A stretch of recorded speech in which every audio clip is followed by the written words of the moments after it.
আগামী 22 এবং 23 আগস্ট রাজ্যে অনুষ্ঠিত হতে চলেছে গ্রুপ সি ও ডি পদের নিয়োগ সংক্রান্ত পরীক্ষা। আর এই পরীক্ষায় প্রার্থীদের সহায়ার্থে এগিয়ে এলো 18 সূর্যমণিনগর বিজেপি মন্ডল কমিটি।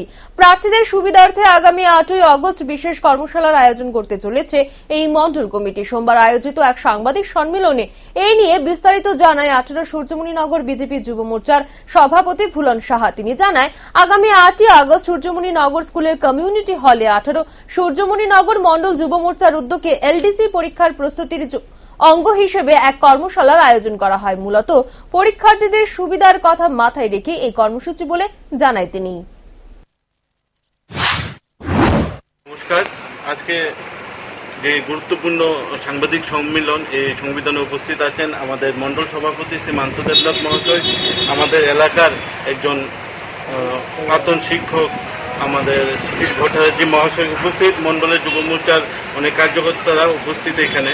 তো আমরা 18 সূর্যমণিনগর মন্ডল যুব মোর্চার উদ্যোগে আমাদের বিধায়ক, আমাদের মন্ডলের সহযোগিতায় এই যে 20 তারিখ এবং 22 তারিখ যে এলডিসির পরীক্ষা হবে, ওই পরীক্ষাকে কেন্দ্র করে আজকের দিনে অনেক ছাত্রছাত্রীরা আছে যারা কোনো দিন এইসব পরীক্ষাগুলো ফেস করেনি।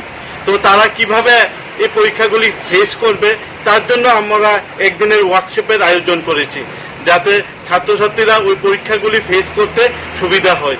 তো আমাদের এই ওয়ার্কশপের স্থান হবে আমাদের 18 সূর্যমণিনগর মন্ডলের অন্তর্গত সূর্যমণিনগর দ্বাদশ শ্রেণী বিদ্যালয়। তারিখ থাকবে 18ই আগস্ট 2021, সময় থাকবে সকাল 8 আগস্ট, আর সময় থাকবে সকাল 11টায়।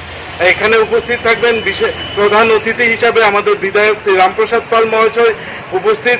যারা শিক্ষকরা থাকবেন এখানে আমাদের অভিজিৎ ভট্টাচার্য মহাশয়, director school of science, Satish Bhattacharya মহাশয় অবসরপ্রাপ্ত শিক্ষক, এবং শুভেন্দু সূত্রধর মাস্টার অফ ট্যুরিজম, আর শান্তি রঞ্জন মজুমদার মহাশয় প্রাপ্ত শিক্ষক সূর্যমণিনগর স্কুল। তো আমাদের উদ্দেশ্য যুবকদের উৎসাহিত করা, যেহেতু আমাদের সরকার